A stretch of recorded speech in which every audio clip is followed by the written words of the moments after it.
마태복음 5장 43절에서 48절까지 말씀입니다. 교독하겠습니다. 또 내 이웃을 사랑하고 내 원수를 미워하라 하였다는 것을 너희가 들었으나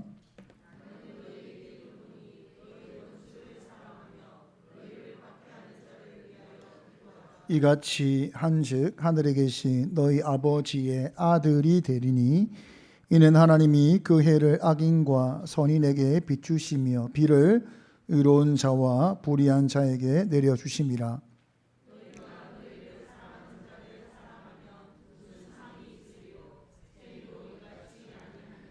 또 너희가 너희 형제에게만 무난하면 남보다 더하는 것이 무엇이냐? 이방인들도 이같이 아니하느냐?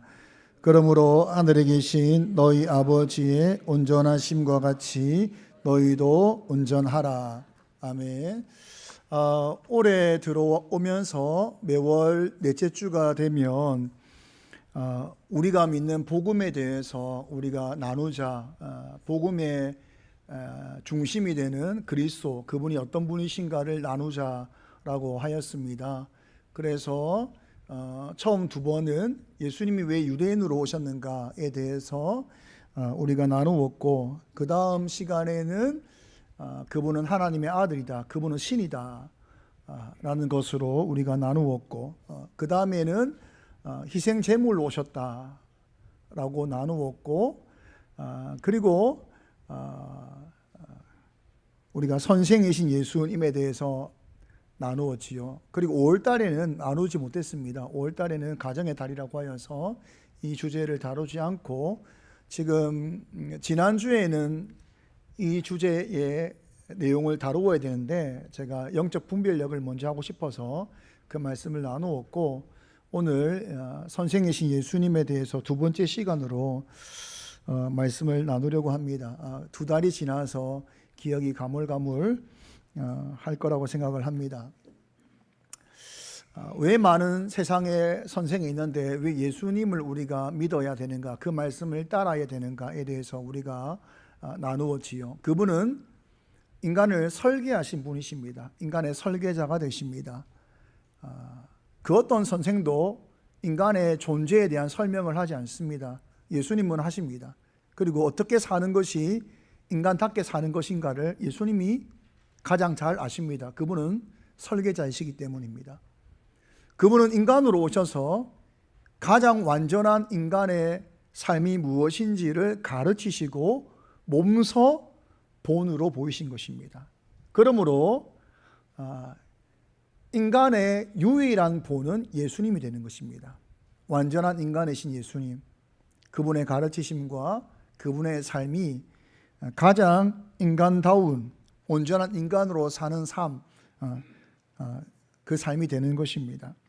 우리가 그 내용을 나누었고, 오늘은 그러면 그분은 무엇을 가르치셨는가를 나눌 것인데, 그분의 가르침을 다 확인하기에는 너무 방대하지요. 마태, 마가, 누가, 요한을 다 우리가 나누어야 되고, 또 신약 전체 안에서 예수님의 가르치심의 내용이 다 들어 있습니다. 신약을 다 나누어야만 예수님의 가르치심이 무엇인지를 다 나누는 것인데, 그렇게 할 수 없고, 그래서 예수님이 가르치신 내용 중에 극히 한 부분을 오늘 나눕니다. 이 나눔을 통해서도 예수님이 원하시는, 그리고 하나님이 원하시는 온전한 사람이란 어떤 사람인가를 우리가 엿볼 수 있습니다. 그 가르치심의 내용이 하나님의 윤리라고 말하는, 하나님 나라의 윤리라고 말하는 산상수훈의 한 구절을 가지고 오늘 나눌 것인데, 읽은 본문이지만 마태복음 5장 43절을 다시 합독하겠습니다. 시작. 또 내 이웃을 사랑하고 내 원수를 미워하라 하였다는 것을 너희가 들었으나. 여러분, 내 이웃을 사랑하라, 내 이웃을 사랑하라 라고 하는 말씀은 구약의 여러 군데에서 발견할 수 있습니다. 그 중에 하나가 레위기 19장 18절입니다. 합독합니다. 원수를 갚지 말며 동포를 원망하지 말며 내 이웃을 사랑하기를 내 자신과 같이 사랑하라. 나는 여호와이라. 유대인 중에서 율법을 모르는 사람은 없습니다. 그래서 예수님이 하신 말씀, 내 이웃을 사랑하라 라고 하는 말씀은 너무 잘 알고 있습니다. 그런데 예수님께서 산상수훈을 말씀하시면서 또 내 이웃을 사랑하고 내 원수를 미워하라 하였다는 것을 너희가 들었다. 원수를 미워하라는 것은 너희가 들었다라고 말씀하시는데 레위기 19장 18절도 그렇고 구약 전체에서도 원수를 미워하라는 말은 없습니다. 레위기 19장 18절에는 원수를 갚지 말며까지 되어 있지요. 그러면 예수님은 성경에도 없는 이야기를 왜 하셨는가? 당시 유대인들은 사랑의 그 범위를 매우 축소를 하였습니다. 그래서 사랑의 대상을 유대인으로 한정지었습니다.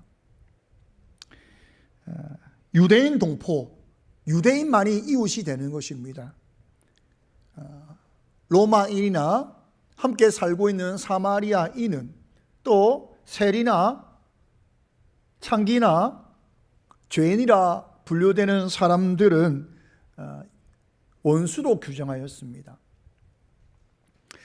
구약에는 원수를 미워하라는 말은 없지만 이웃을 사랑하라는 말을 축소함으로 이것을 근거로 하여서 이웃 아니 원수는 미워해도 된다라는 해석을 한 것입니다. 예수님 때에 모든 유대인들은 이웃은 사랑하고 원수는 미워하라 라는 가르침으로 이해를 하고 있었다 이 말이죠. 그러니까 너희는 그렇게 듣고 있다 이 말을 하고 있는 것입니다. 여러분 충분히 이해가 됩니다. 로마로부터 압제를 당하고 또 사마리아인들과는 정치 사회적으로 깊은 상처가 있습니다. 그리고 여러분 세리는 용서할 수 없잖아요. 창녀들에 대해서 어떻게 생각할 수 있겠습니까? 죄인들 어떻게 우리가 사랑할 수 있겠습니까? 거부감과 적대감이 들 수밖에 없는 것입니다. 그러니 이런 상황에 맞추어서 바리새인이나 서기관들이 율법을 해석한 것입니다. 여러분 우리가 지금 예수님과 바리새인과 서기관들이 우리를 가르친다라고 생각을 해보십시오. 예수님은 원수도 사랑해라 라고 가르치시고 바리새인과 서기관은 원수는 미워해도 된다 라고 가르친다고 생각을 해보십시오. 우리를 괴롭히는 로마인, 더러운 사마리아인, 추하고 적대감이 들게 만드는 저런 죄인, 세인들은 미워해도 되는 것이 아닌가 라고 가르칠 때에 여러분은 누구의 말을 따르겠습니까?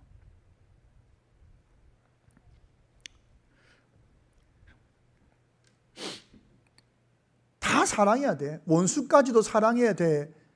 말은 충분히 들리지만 실천할 수 있습니까? 따를 수 있습니까? 바리새인과 서기관처럼 인간이 할 수 있는 범위 안에서 말을 해줘야 되는 거 아니겠습니까? 원수까지 어떻게 사랑하냐? 원수는 미워해도 된다. 예수님의 가르침은 보고 듣기에는 수준이 있어 보이죠. 좋아 보입니다. 그러나 따르는 것은 어렵습니다. 지키는 것은 어려운 거예요. 여러분 예수님이 오병이어의 기적을 베푸셨을 때에 사람들은 예수님을 우리의 왕으로 삼으려고 했습니다. 큰 환호를 보내었습니다. 우리의 가난한 우리 이 억압된 사회로부터 우리를 구원해 줄 사람으로 생각한 것입니다. 군중의 마음은 예수님을 향해 있었습니다. 그들을 피해 예수님은 도망치시지요. 이 군중들은 예수님을 향한 마음을 거둘 수가 없어요. 그래서 계속 밤새도록 아침까지 예수님을 찾아 헤맵니다. 그리고 다시 예수님을 그들이 만나지요. 다시 만난 그들을 향해서 예수님이 말씀을 전하시는데 썩어질 양식을 구하지 마라. 영생하도록 하는 양식을 구하라. 내가 바로 생명의 떡이다. 이 말씀을 하시면서 인자의 살과 피를 먹고 마셔야 된다라는 가르침을 그들에게 주십니다. 그때 반응이 무엇이냐? 요한복음 6장 60절과 61절입니다. 합독하겠습니다.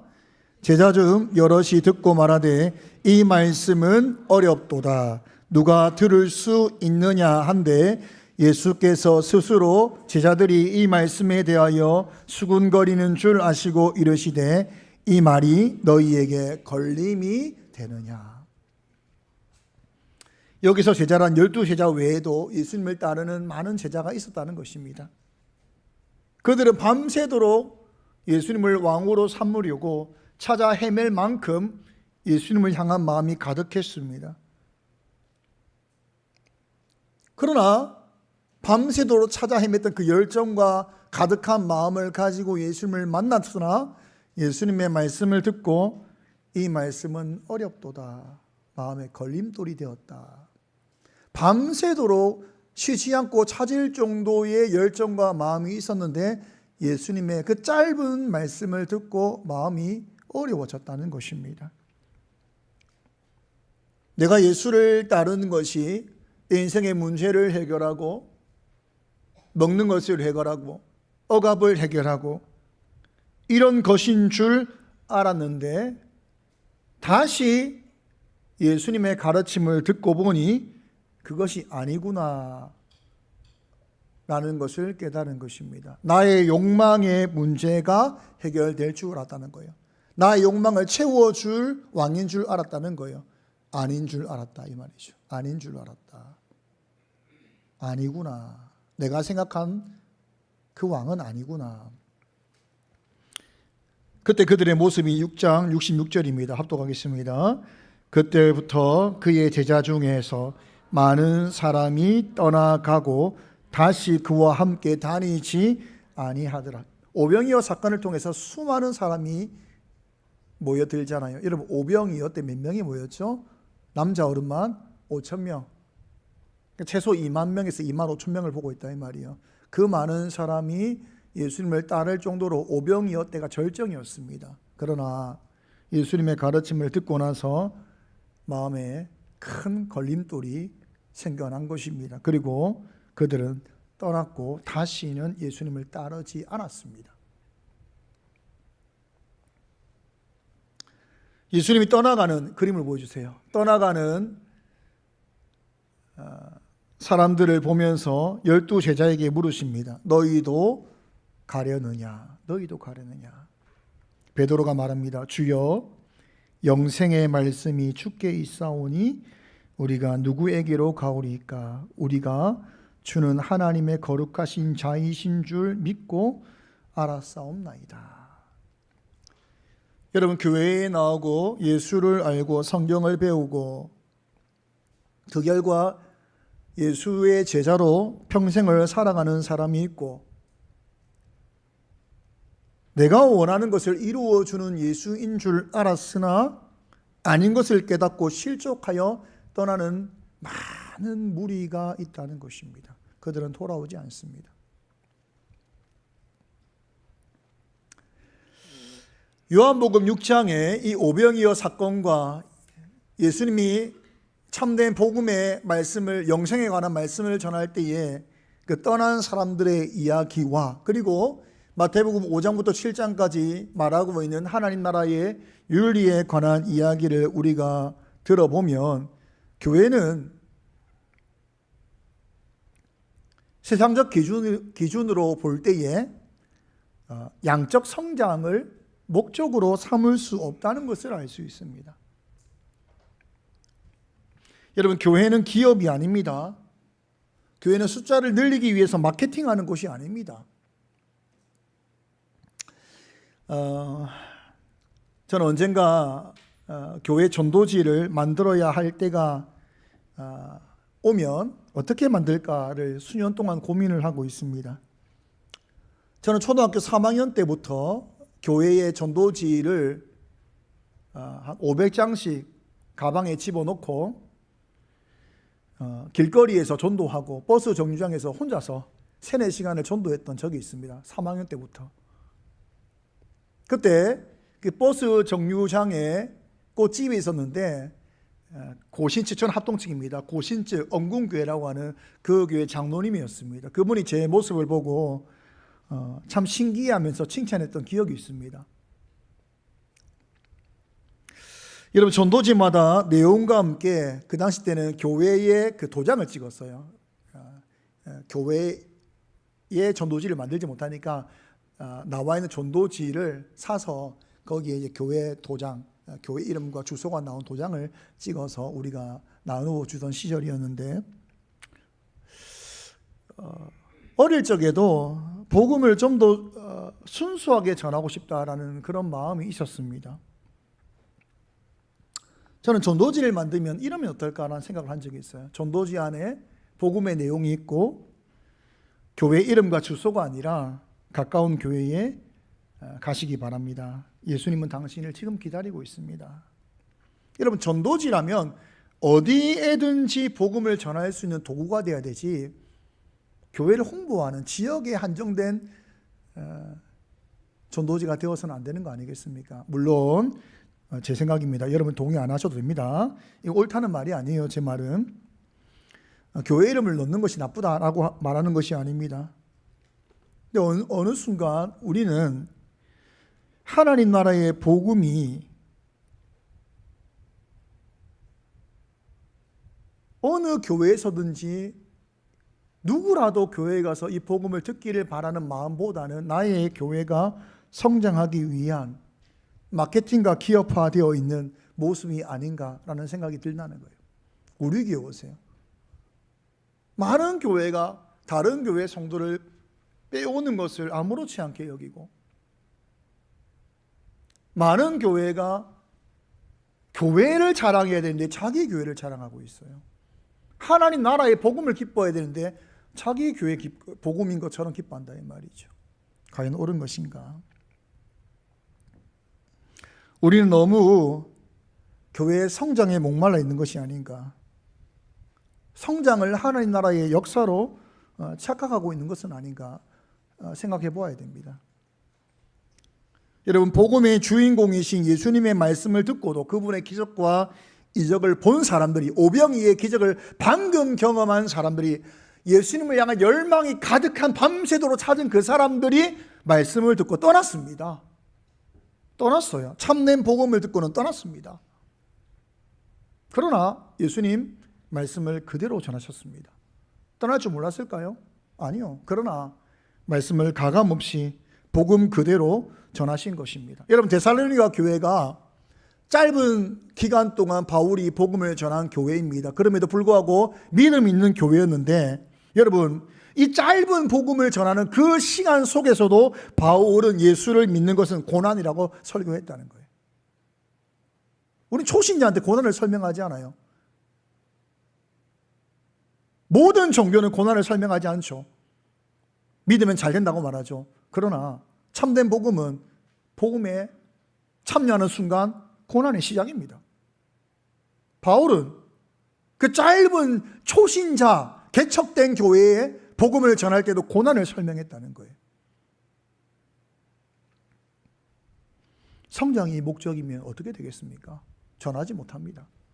사람을 붙드는 것이 목적이면 어떻게 되겠습니까? 복음을 전하지 못합니다.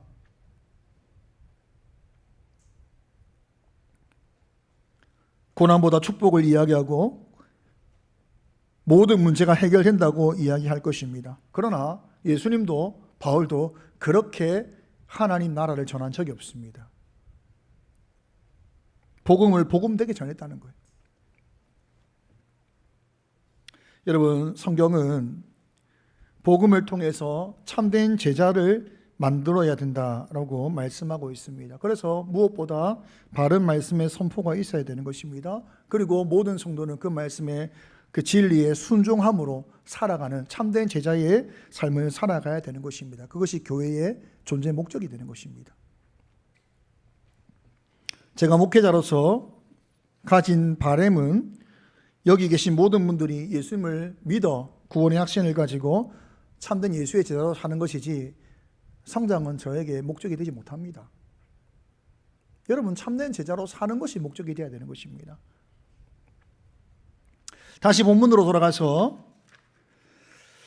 여러분, 예수님의 가르침과 당시 바리새인이나 서기관의 가르침 중 어느 가르침을 더 믿고 따르고 싶을까? 아마 바리새인과 서기관이 아니겠습니까? 언제나 복음은 좁습니다. 좁은 문입니다. 복음은 좁은 문이 믿고 따르기 어렵다는 거예요. 그런데 예수님은 이 참된 복음을 우리에게 가르치시면서 그것이 인생의 기준 되어 살아가라 말씀하고 있다는 거죠. 그 내용이 뭡니까? 마태복음 5장 44절입니다. 합독하겠습니다. 나는 너희에게 이르노니 너희 원수를 사랑하며 너희를 박해하는 자를 위하여 기도하라. 43절에서 원수를 말하고 44절에서도 원수를 이라고 말하는데 43절에서 원수를은 단수인데 44절은 사실 복수입니다. 원수들입니다. 그러니까 너희가 생각하는 모든 원수라고 생각하는 모든 대상이 사랑의 대상이다 라는 것을 말하는 겁니다. 로마인이나 사마리아인이나 세리나 죄인들 모두가 다 사랑의 대상이 되어야 된다라고 말씀하고 있다는 것이죠. 예수님은 원수의 사랑에 대해서 설교한 적이 있습니다. 언제인가? 어느 날 한 율법 교사가 예수님을 찾아와서 질문을 합니다. 예수님, 내가 무엇을 하여야 영생을 얻습니까? 뭘 해야 천국 갑니까? 라는 질문을 하게 되지요. 율법에 무엇이라 기록되어 있으며 너는 어떻게 알고 있느냐? 물으니 내 마음을 다하며 목숨을 다하며 힘을 다하여 뜻을 다하여 주 너희 하나님을 사랑하고 또한 내 이웃을 내 자신같이 사랑하라 하였나이다. 내 대답이 옳도다. 이를 행하라. 그러면 살리라. 영생 받는다. 그때 질문하지 않습니까? 그러면 내 이웃이 누굽니까? 누가복음 10장에 나오는 선한 사마리아의 이야기죠.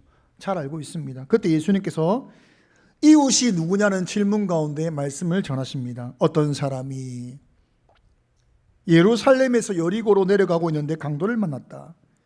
옷을 벗기고 때려 죽을 때까지 때려 거의 죽어가는 사람을 버렸다.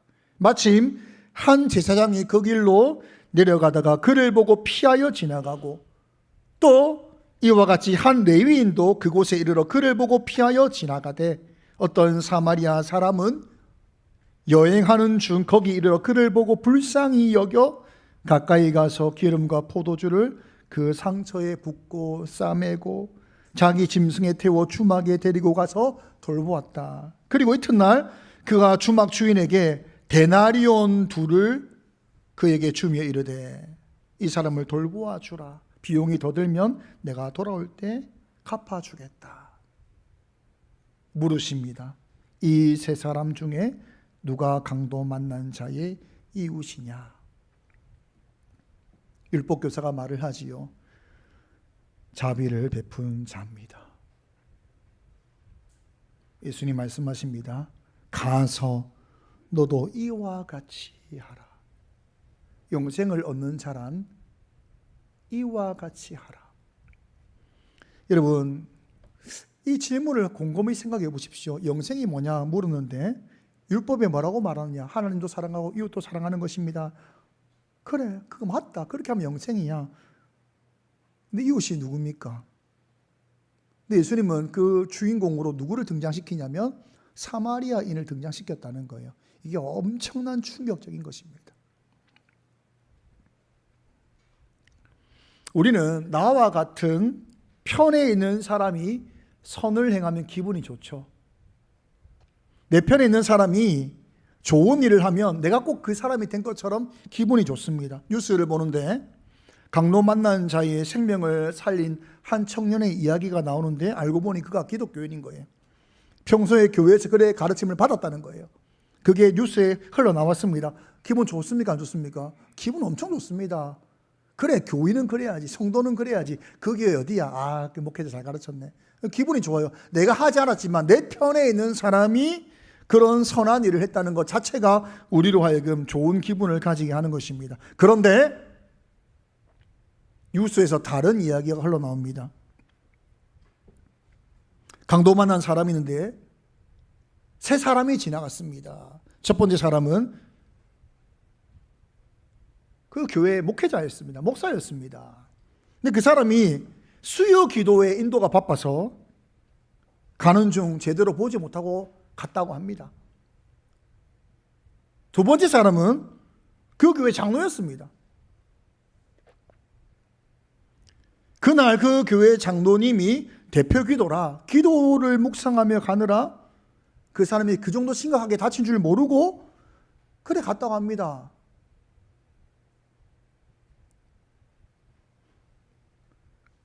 그 누가 그 청년을 구했습니까? 알고 보니 그 동성애자인데 이렇게 시작한다 이 말이죠.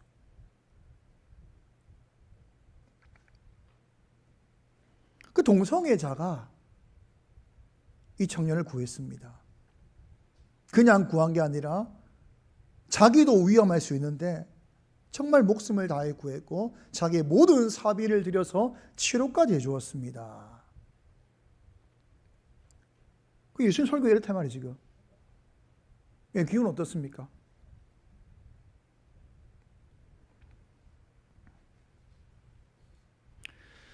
여러분 당시 사마리아인은 지금 동성애자 차별금지법을 외치는 사람들 정도가 아닙니다. 상종하지 않는 사람들인 거예요.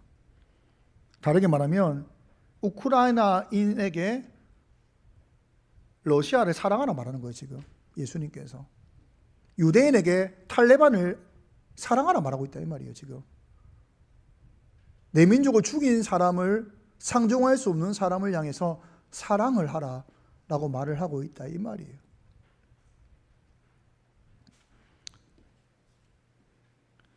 우리는 예수님의 말씀을 들으면서 그래 선한 사마리아인이 진정한 이웃이지 아주 따뜻한 내용으로 읽을지도 모릅니다. 그러나 율법교사가 이 내용을 들을 때에는 내가 알고 있는 사랑과는 전혀 다른 사랑을 예수님이 말하고 있다 이 말이죠. 완전히 율법교사의 사랑이라는 이 내용을 찢어 발기고 있다 이 말이에요. 예수님께서 네가 하는 사랑은 사랑이 아니라고 말하고 있다 이 말이에요. 여러분 그 목회자가 도왔으면 얼마나 기분 좋겠습니까? 그 장로님이 살렸으면 얼마나 기분 좋겠습니까? 아니라는 거예요. 지금 우리와 다투고 있고 우리와 법적으로 싸우고 있는 그 동성애자 차별금지법 그 사람이 그 선한 일을 했다 이 말이에요. 기분이 좋지 않다는 거예요. 미워하고 상종할 수 없는 자. 하필 예수님은 내 사랑의 범위에 들어올 수 없는 가장 더럽고 가장 상종할 수 없는 그 사마리아인을 영웅으로 주인공으로 데려왔다 이 말이 예수님께서. 그리고 물었다 이죠. 그리고 물으신 거예요. 강도 만난 자의 이웃이 누구냐? 이웃이 누구냐? 이웃을 사랑하는 거야말로 영생을 얻는 것인데 이웃이 누구냐? 감히 사마리아 사람이란 말을 못하죠. 어떻게 내가 지금까지 저주하고 상종하지 않는 그 사람을 말할 수 있겠습니까? 말할 수 없는 거예요. 여러분 우리는 어떤 사랑을 하고 있습니까? 마음을 다해 뜻을 다해 힘을 다해 목숨 다해 하나님을 사랑한다라고 말하면 또한 이웃을 사랑할 수 있어야 되거든요. 다른 종교를 믿는 사람 사랑할 수 있습니까? 지금 정치색만 달라도 다투죠. 여러분과 정말 맹렬하게 정치색이 다른 사람을 향해서 사랑할 수 있습니까? 기독교인과 지금 다투고 있는 동성애나 차별금지법을 외치는 선두에서 외치는 교회를 무너뜨리려고 하고 있는 그 사람들, 교회가 무너져라 교회를 저주하는 사람들 사랑할 수 있습니까? 정말 내가 상종할 수 없다라고 하는 더럽고 추한 죄를 지은 사람을 향해서 여러분 사랑할 수 있습니까? 예수님 뭐라고 하죠? 그 모든 대상이 너의 사랑의 대상이다. 그래 말하고 있다는 거예요. 예수님은 하나님 나라의 윤리가 우리 인생의 기준인데 내 원수를 사랑하며 너희를 박해하는 자를 위하여 기도하라 라고 말씀하신 후에 마태복음 5장 48절입니다. 합독하겠습니다. 그러므로 하늘에 계신 너희 아버지의 온전하심과 같이 너희도 온전하라. 사람이 마땅히 사람답게 사는 것이 바로 이렇게 사는 것이다. 그 어떤 원수까지도 사랑하는 것이다. 여러분, 예수님께서 이것을 가르치셨죠. 그리고 실제로 몸소 이것을 보이셨습니다. 로마서 5장 10절입니다. 합독합니다. 곧 우리가 원수 되었을 때에 그의 아들의 죽으심으로 말미암아 하나님과 화목하게 되었은즉 화목하게 된 자로서는 더욱 그의 살아나심으로 말미암아 구원을 받을 것이니라. 우리는 하나님과 원수된 자입니다. 미움의 대상이에요. 예수님 하나님이시잖아요. 우리는 우상 숭배자입니다. 하나님의 왕을 인정하지 않고 교만하며 음행하며 더럽고 추하고 대적하고 하나님을 조롱하는 자들이에요. 우리의 인생이 그렇습니다. 원수된 자들입니다. 그러나 예수님 어떻게 하셨습니까? 원수된 우리를 십자가에 죽으심으로 화목해 하셨다는 겁니다. 주님은 말만 하신 것이 아니에요. 원수를 사랑하라 말만 하신 것이 아니라 원수된 우리를 사랑하셨다는 거예요. 그게 십자가입니다. 그리고 성경은 우리의 직분을 말합니다. 고린도후서 5장 18절입니다. 합독하겠습니다. 모든 것이 하나님께로서 났으며 그가 그리스도로 말미암아 우리를 자기와 화목하게 하시고 또 우리에게 화목하게 하는 직분을 주셨으니 우리의 모든 성도의 직분이 뭐냐? 화목하게 하는 직분입니다. 예수님이 사랑으로 하나님과 원수된 우리를 화목하게 하신 것처럼 우리 모두는 다 화목하게 하는 직분을 가지고 있습니다. 우리가 주님께로 그들을 인도하는 것입니다. 우리는 화목으로 인도하는 전달자로서의 직분을 가진 사람들입니다. 어떻게 할 수 있죠? 사랑으로 하는 것입니다.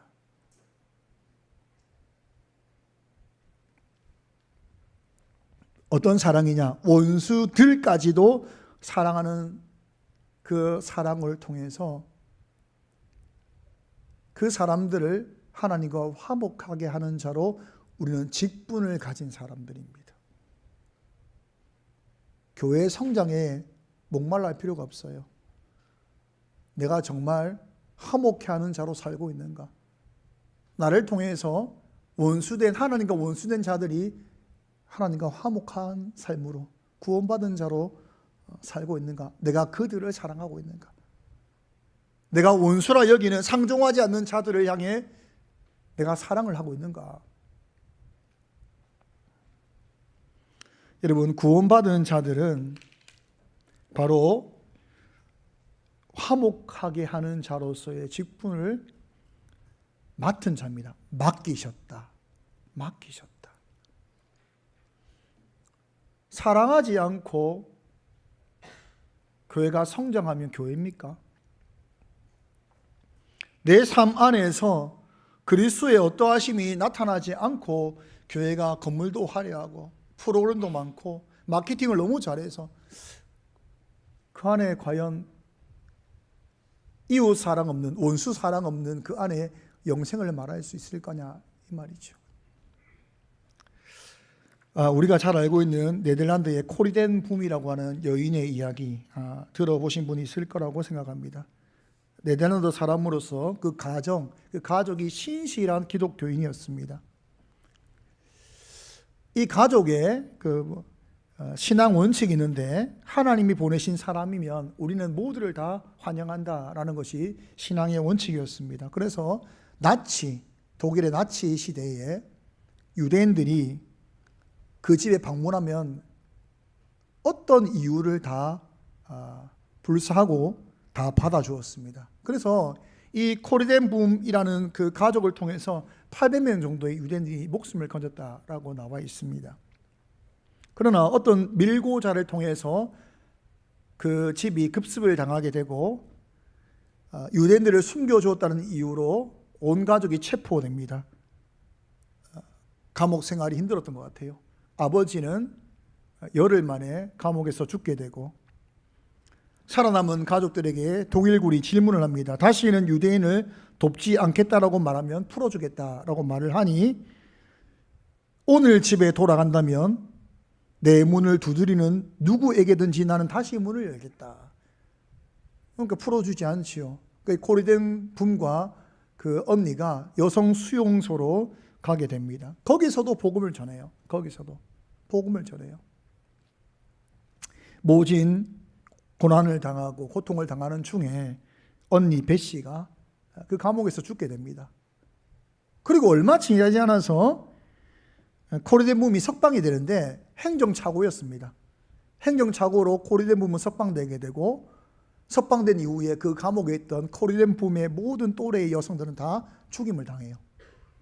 그 소식을 듣고 코리덴 붐이 이건 하나님께서 나에게 사명을 주신 것이다, 복음을 전할 사명을 주신 것이다 라는 것을 깨닫고 전 세계를 다니며 복음을 전하는 사람이 됩니다. 해방이 된 이후에 독일에 가서 복음을 전하는데, 독일군 한 사람이 이 집회에 복음을 전하고 있는 이 코리에게 찾아오게 됩니다. 알고 보니 그 언니가 죽었던, 자신이 고통당했던 그 수용소의 간부였습니다. 간수였습니다. 그 사람이 질문을 하는 것입니다. 당신의 복음을 들으니까 하나님이 나를 용서했다고 하는데 당신도 나를 용서합니까? 하나님은 용서했다고 설교하고 있잖아요, 우리가 지금. 당신도 나를 용서할 수 있습니까? 그 순간 팔에 마비가 오더라는 거예요. 너무 충격을 받은 거죠. 언니의 죽음, 발가벗겨진 채로 당했던 수많은 고문과 고통 다 떠오르잖아요.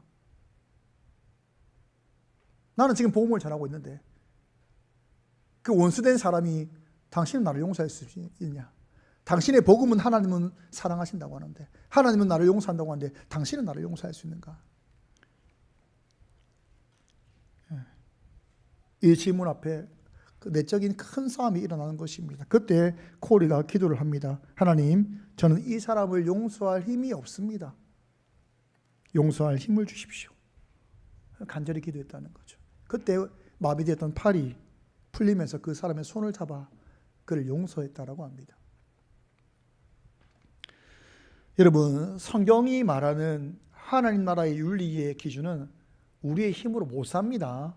덕 우리가 못하는 거예요. 성령의 기준 우리가 못하는 거예요.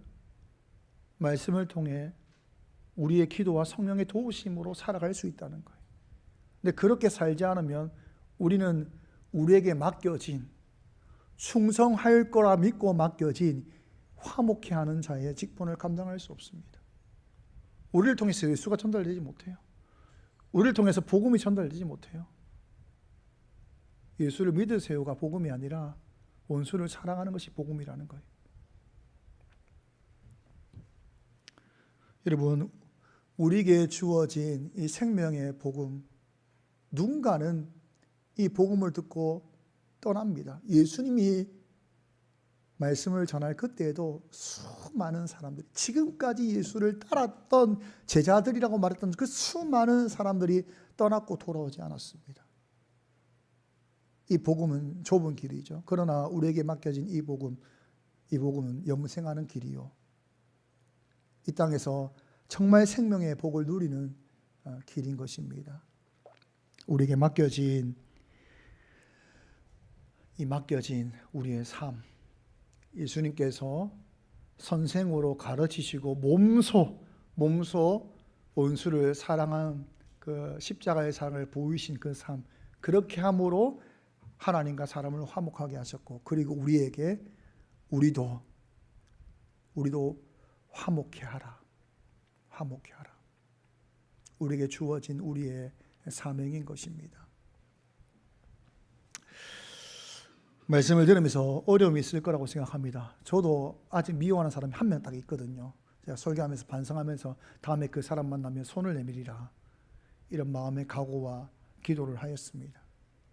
정말 미운 사람이 있었거든요. 정말 저를 괴롭힌 사람 한 명 있었는데 사랑하지 못했구나. 그때 사랑할 걸. 충분히 용서할 수 있었는데, 지금이라면 용서했을 것 같은데. 삶이 복음이 되어야 돼요, 여러분. 예수의 십자가 사랑이 우리의 삶 가운데 나와야 다른 사람을 살릴 수 있는 거죠.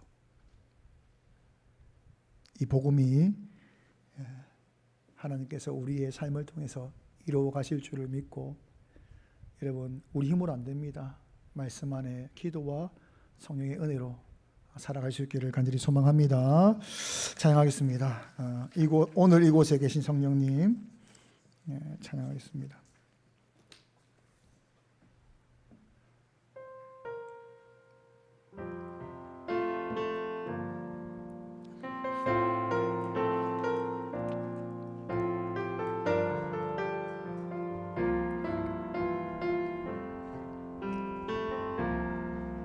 오늘 이곳에 계신 성령님, 우리에게 말씀하시고 우리를 가르치소서. 닫힌 우리 맘 열어주시고 주의 빛으로 밝혀 우릴 인도하소서. 주님보다 앞서지 않고 겸손하게 주님의 말씀 기다리니 주님 손에 우릴 드립니다. 사랑으로 인도하소서. 창조하신 모습 떠난 예수님 닮게 빚으소서. 예수님 닮게 빚으소서.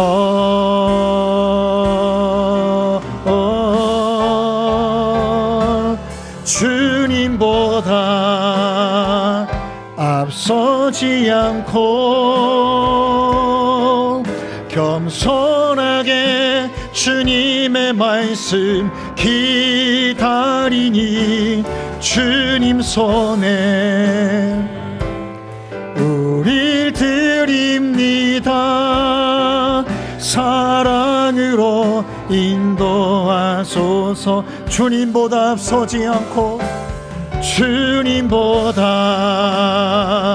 앞서지 않고 겸손하게 주님의 말씀 기다리니 주님 손에 우리 드립니다. 사랑으로 인도하소서. 제가 설교를 준비하면서 그 간수가 코리를 찾아와서 질문을 하잖아요. 네가 전한 복음은 하나님이 나를 용서했다고 하는데 너 나를 용서할 수 있냐?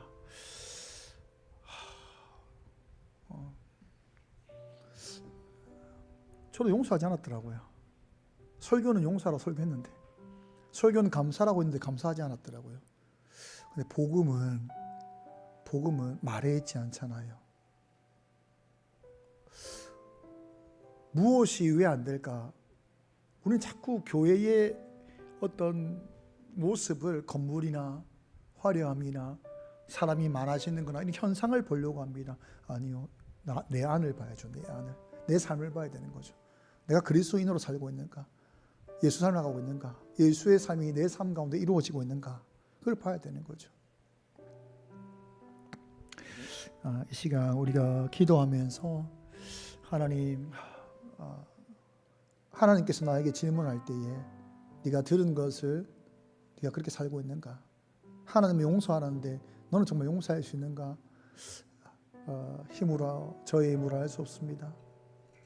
도와주셔서, 은혜 주셔서 정말 말씀으로 살아감으로 말미암아 주님께서 우리에게 맡기신 화목케 하는 자의, 이 전달자의 사명을 살아가게 해달라고 이 시간 함께 기도하겠습니다. 기도합니다.